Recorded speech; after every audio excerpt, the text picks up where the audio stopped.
Welcome to the Business with Beers podcast. This is the place where we help entrepreneurs expand their business, build their wealth, and generate passive income. I'm your host, Brian Beers, an entrepreneur who's on a mission to inspire growth from everyone around me. Remember that you need to take the actions others won't, and you can live the life that others don't.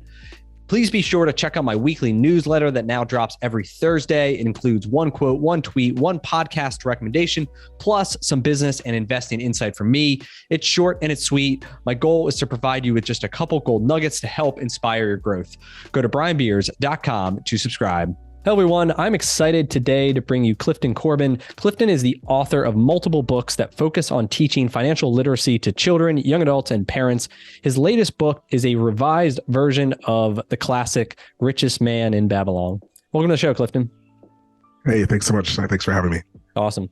So to start, can you give us an idea of, your journey from, you graduate high school and you're 18 years old, and then what kind of path did you lead down that kind of got you to, becoming an author and kind of this mission you have to teach, people about, financial literacy, wealth, income, all that stuff?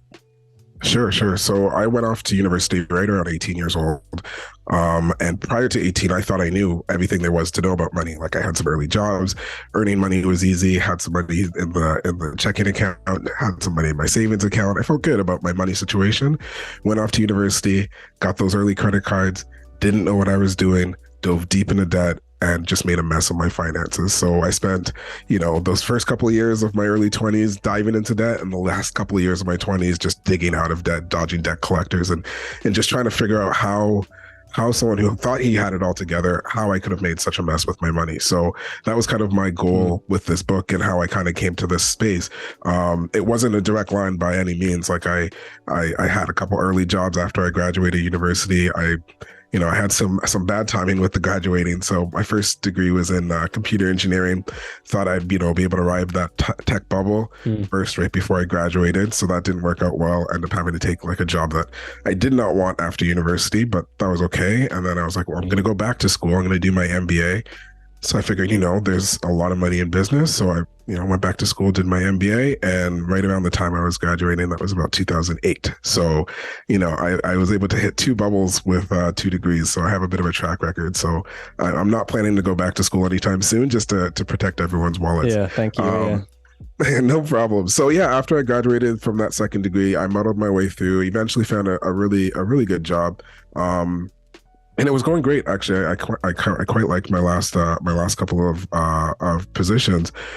But, I started the family, and my wife and I, we knew that we wanted to have a parent who stayed at home, which was kind of, what was our aspiration. We're like, if we can have one parent at home, that would be great.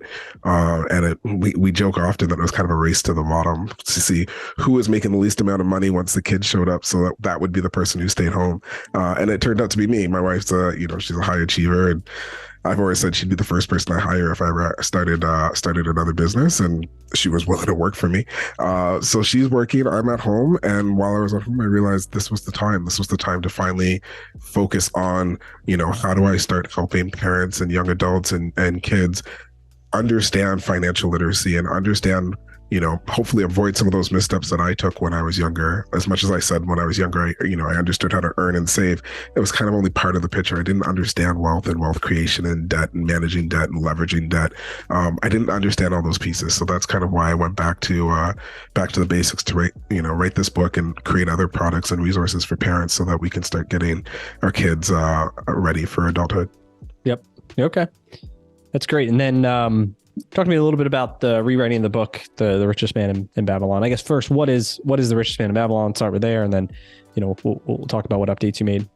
Sure. So The Richest Man in Babylon is an iconic book that came out in 1926. It's made up of a bunch of short stories, parables, if you will, that talk about a person who was not wealthy, who basically talks through his story about becoming wealthy. And in doing so, he's also teaching and training other people on how to gain wealth, how to, spend less than they earn, how to basically just manage finances in a way that makes sense. But the thing that's beautiful about the book is that because it's written in a narrative style, it's a lot easier, I think, for people to kind of get these concepts. It's not, you need to do this, you have to do that. It's a nice little story, and it's short, bite-sized stories throughout the book, which is really nice. what happened is it's been a favorite book of mine for as long as I can remember. And I actually used it as a guidebook for myself when I was trying to get out of debt and trying to build up my own wealth. So about a year or so ago, I was like, well, my son's about 10 years old. I know the book wasn't written for children, but I was like, I could still read it to a 10-year-old. It's it's PG content. So I was like, I'm going to read it to my son and hopefully get him. Like I said, my goal is to help young people get on the track. So I was like, I'll read it to him and see how it goes. And within the first page or two, his eyes just glossed over. Like he's like, I don't know what you're saying, because the way the book was written, it was kind of Bible, the language is Bible, like kind of format.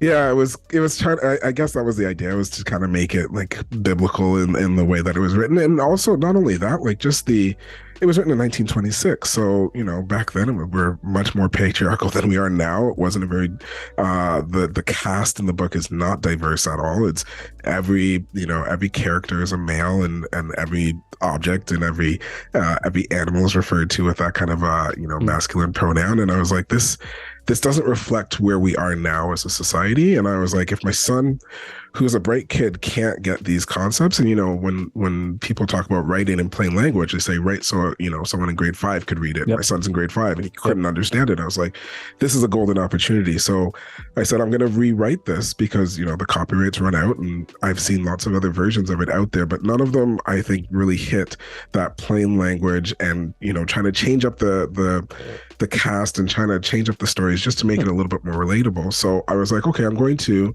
revise this, but instead of just doing it and hoping that, someone in grade 5 would be able to understand it, I did it with my son. So what I would do is I'd read a couple sentences to him, and I was like, do you know what this is about? Do you understand what's happening here? Do you understand what it means to pay yourself first?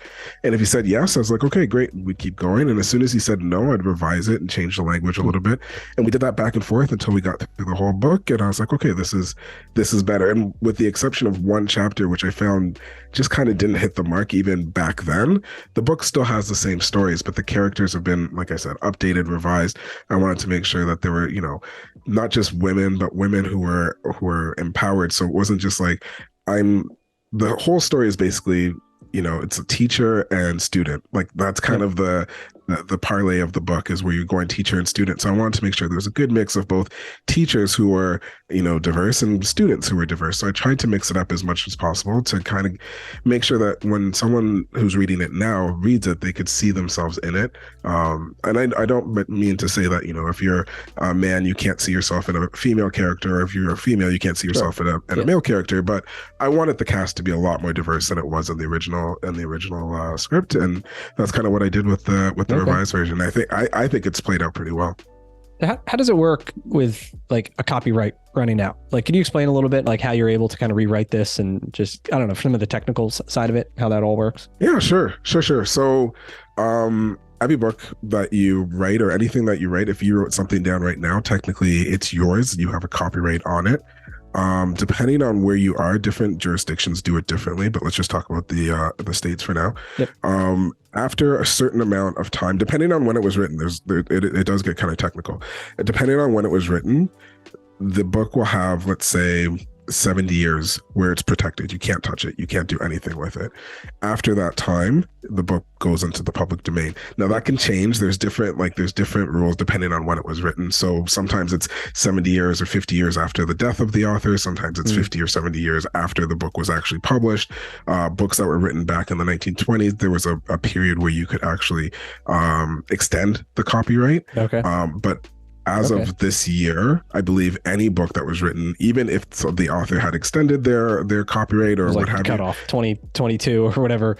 20, yeah, exactly. Yeah. So and January 1st is National Public Domain Day, which is just because it always starts on the calendar year. So at this year, these books all fall into the public domain, and so that's one of them. The thing about it is, yeah, and Richest Man in Babylon is one of those books that's fallen into the public domain. But the beauty of it is that, and you've probably seen this with, Pride and Prejudice, and I think it was Zombies or something like that. So some of these books, it gives you a chance to take this rich, like, library of content and bring it back into into the public sphere, which is great, because a lot of this stuff was golden. It's still gold. It's just kind of fallen out of so even though you can use that name, like you can use it, The Richest Man in Babylon, like the copyright, like everything expires, the story, the name, everything.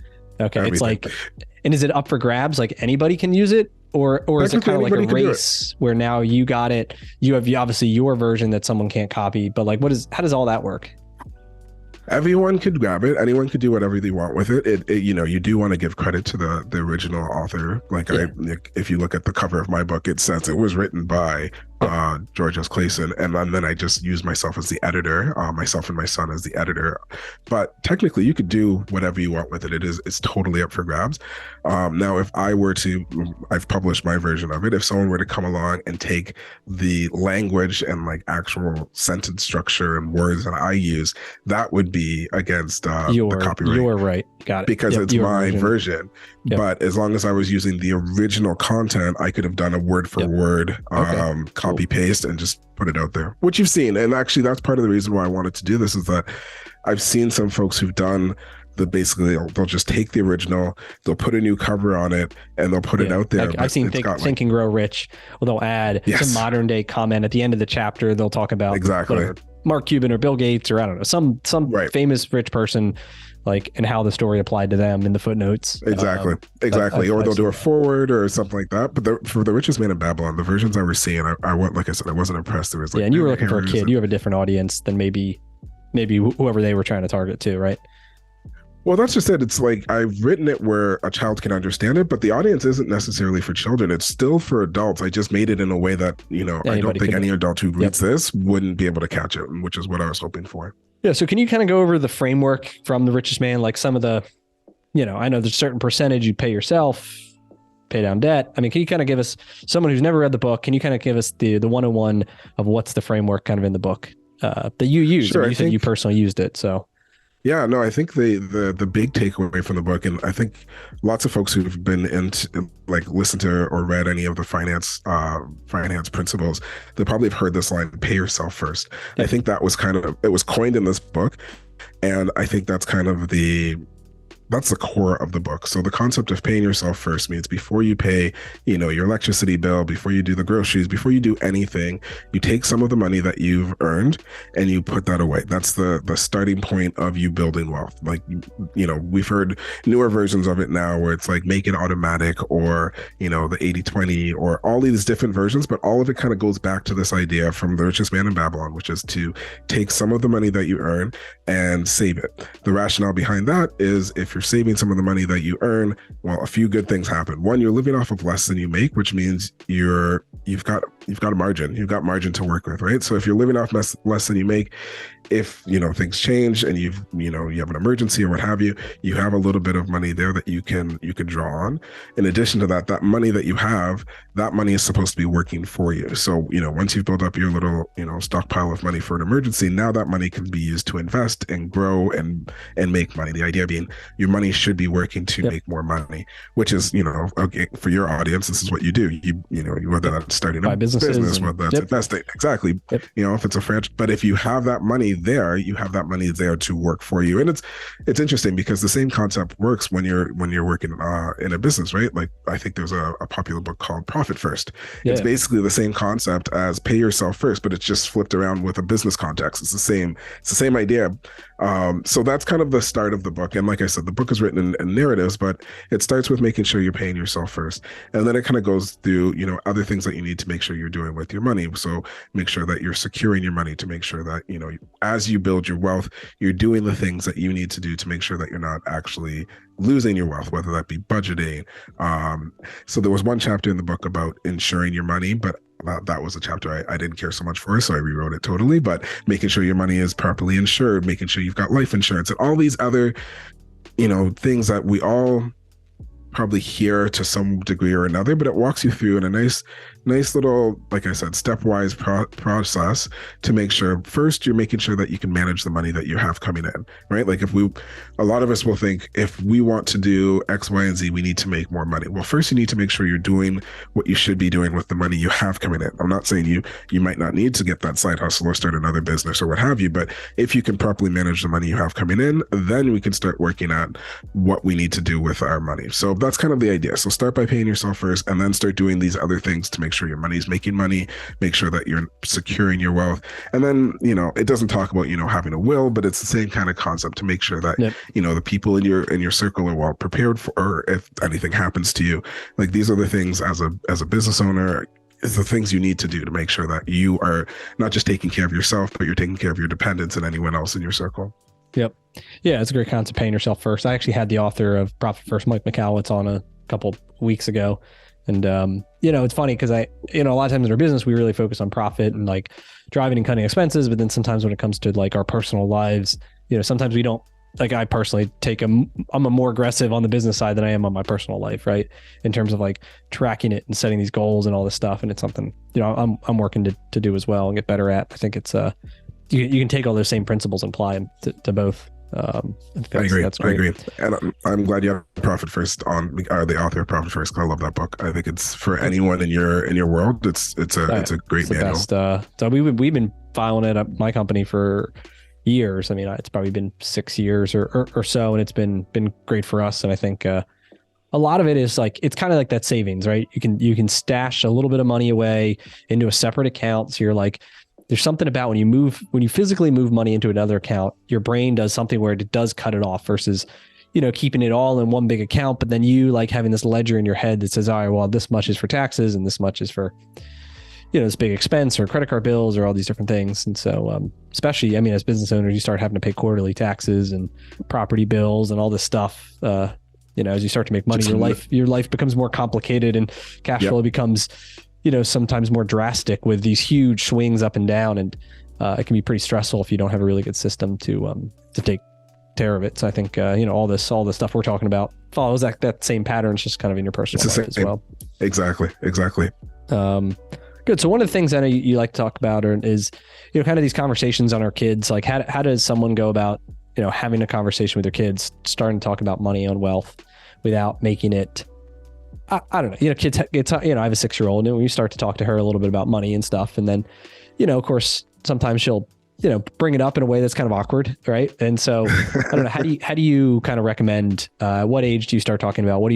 How do you teach and how do you kind of start those conversations? I love that you said that. And I'm going to turn it on you in a second because I'm curious to know what made that conversation awkward, but I'm going to answer your question first. So I like the idea of talking about money or starting to talk to kids about money as soon as they start noticing it, as soon as they show any interest or curiosity. Once they start noticing you're tapping that card to pay for something, like what's happening there. And I think especially for your audience, you've got so many business owners, so many entrepreneurial people in your life.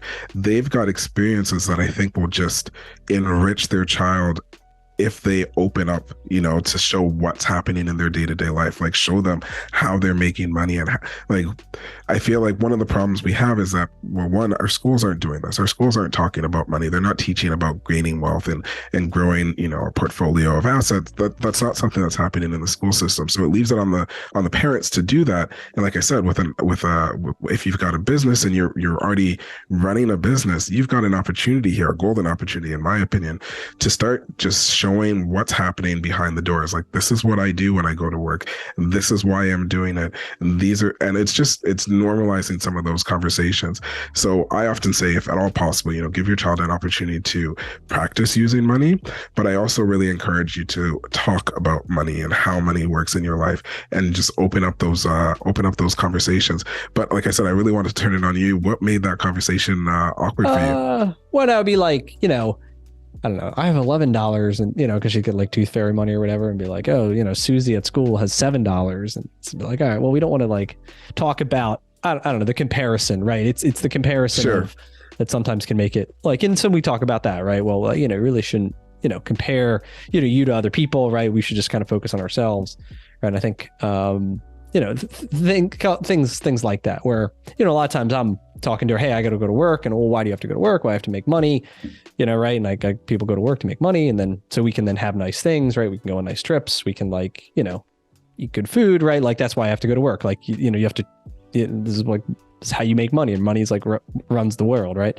And so, starting to kind of, I don't know, get her into that. And, a 6-year-old, obviously it's a little cut and dry, but a little harder. But I can, if I can, I would encourage you just to keep doing that until that doesn't feel uncomfortable for you. Because I hear you, those early conversations, especially when you're comparing one person to another or someone's money to someone else's, it can feel uncomfortable, but that's what your child's doing, right? Like my favorite is, and I'm sure you've seen this, you know, your child walks into, or you're about to go to a function where other kids are going to be there. And one of the first questions my kids always ask is, well, how old are they? Right? They're trying to get that pecking order. They're trying to figure out, where do I fit in this, in the scheme of what's happening here? And then after that, it's, well, okay, so I'm not the oldest. Well, how tall are they? Like they're always trying to figure out where they fit in the world. And it's the same thing with money. So what, you know, if you're comparing, you know, I hear you. You don't necessarily want to say you have more, they have less, or what have you. But you do want to acknowledge that the fact that there are people in the world who have more and there are people who have less. And we need to make that something that isn't an uncomfortable conversation, because that's the norm. Like that's just something that is what is, especially in a capitalist society. We're going to have winners, we're going to have losers. Again, we're business owners here. This is just, this is what it is. But we need to make that a comfortable conversation. And if it's a situation where it's like, well, they have less and I have more, and what can I do? Then we could start talking about, well, here are some things we could do. We can donate. We can, you know, and one other thing I like to do is, what can we donate? Shift it, right? Like, toys that you don't use anymore, or food, or whatever. So exactly, like it's about making sure that our kids understand what they're about to enter into as far as, you know, the adult world where they're going to have to manage their own money, not just with regards to the dollars and cents and being able to, you know, manage a budget, manage savings, and manage earning, but also where they feel comfortable and confident that, okay, I know there's people out there who have more than me, and that's okay. I don't need to have more stuff to feel comfortable, or even just recognizing that having more external things, more, you know, cars or houses or what have you, doesn't equal happiness, and it doesn't equal wealth. Like that's the other part that, you know, we all know that if I have, you know, $1 million in my bank account, you don't know how much I have in my bank account, but if I go out and buy a new fancy car, you know I have a new fancy car. One of those things is wealth. One of those things is an expense. And we need our kids to recognize the difference. Like there's so much misinformation with regards to wealth and wealth creation, and that our kids see things and think that's wealth, but what they're seeing is things. They're not seeing wealth. And those are the type of conversations, and those are the type of things I really want to encourage parents and adults to have with kids, so that they can recognize, you know, I don't need to have all these things to be wealthy, to be happy, to be successful. It's really about knowing what is success for me, what is happiness for me, what is real wealth, and having those conversations with your kids will pay huge dividends down the road. Yep. Even as we go to the arcade, and, you know, she gets these tickets, right? She can buy stuff, you know, this crappy little stuff at the you know, for whatever, $4 worth. And then but then we try to talk about, all right, instead of like spending it all, what if we save it, right? And if we get enough tickets, like then we can get like a nicer, you know, little piece of crap versus, you know, whatever. So like, and so, you know, in the beginning, she's like, no, I want to spend it all. And then now she's like, gotten it. And, you know, each time she just like, you know, we just save the tickets, and, you know, eventually we'll be obviously get something that's a little bit more rewarding. So trying and that's just it. Stow some of those qualities of savings, and because she can kind of control the spending versus, you know, obviously she doesn't like make money or have other money to spend. So that's kind of, I don't know. It's an interesting way that we can kind of start to layer in those lessons. But that's just it. And you've done a wonderful job, and I commend you for that. It's that it's not about just telling them one time, why don't you save this, and then hoping that they'll pick it up. It's, you know, kids are kids. We got to tell them the same thing 20 times before they pick it up. So it's having these conversations ongoing, using things that make sense to them. So like if you were to talk to your kid about saving money for retirement, she'd look at you like you're crazy. But you're talking about saving the tickets from the arcade, so the next time she can get a bigger piece of crap, as you said. So that conversation makes sense for her, and you've had it multiple times, and as you said, she's now getting it. So now you layer that on with when she starts getting some actual money. This is the same concept, just with, you know, actual money. And then you layer that on with, well, with this actual money, you can actually have some of this money make money for you if we, you know, start up a business, if we invest it, what have you. So you're layering on that information, but it requires you to be open and willing to have those conversations and have them, you know, consistently. Yep. Yeah. One of the things I did, so I'm into the infinite banking policies. I don't know if you're familiar, but like their cash value, you have the ability to overfund whole life insurance policies, and they build up cash value a lot quicker. And then you have the ability to kind of act like a bank account in a sense, where you can then borrow, you know, from it and then pay yourself back. And anyway, it's this process. So anyway, it's this like whole thing. But I was able to put them on both my kids, in their name. It's under their life. They're kind of, the owner of the policy, but I fund it. 12 grand a year, whatever, under the gift tax. And so what's going to happen though is it's kind of an interesting tool, because then when they get older, I can teach them about this, where it's kind of this forced savings account. And then by the time they're, 18 or 20 years old, there's going to be, I don't know, 200,000, 300,000 of like cash value in this thing, right? That it acts like cash, that then we can teach them, hey, you want to go buy a house, like they can borrow from their own life, and then they can pay it back at whatever frequency they want.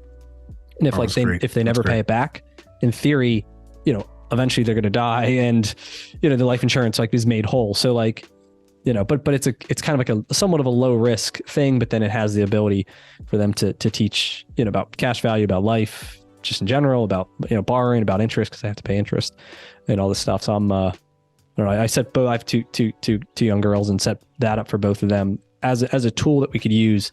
Not today, but it's kind of like a long-term savings thing that has all these other benefits too, for tax purposes and in other ways. Really like that. But anyway, it's something that's pretty interesting. And anyway, cool. So this has been great. So where can people learn more about you? Where can they buy the book? Tell me all about that. Sure. So you can find me on my website, cliftoncorbin.com. On there, I've got resources for like workbooks for kids and all kinds of fun stuff. A list of books for, if you're looking for like storybooks to read to kids, you can go to Clifton Corbin/book list. But you can also find me, I do a lot of posting on LinkedIn. That's kind of where I do most of my stuff. If you're looking for the books, my first book, it's called Your Kids, Their Money. It's available on Audible, Amazon. Actually, that's available pretty much anywhere. The second book, it's called, obviously, The Richest Man in Babylon. Mine actually has man crossed out with person written on there. So you can find that one again on Amazon, and there's the Kindle versions up there as well. Yep. Awesome. Cool. Well, thanks for coming on and sharing your story. And I think, you're on a good mission to help teach, parents and kids and young adults and everybody about the importance of personal finance and building wealth. And, I think the more people out there talking about it, the more people that will hear and, have an impact. So you have a great mission. I appreciate that. Thank you so much for having me on. I really enjoyed this conversation. Awesome. Thanks, Clifton. That's all we got for this episode with the Business with Beers podcast. One thing that would really help both us and other new potential listeners is to rate the show and leave a comment in iTunes, Stitcher, wherever you listen.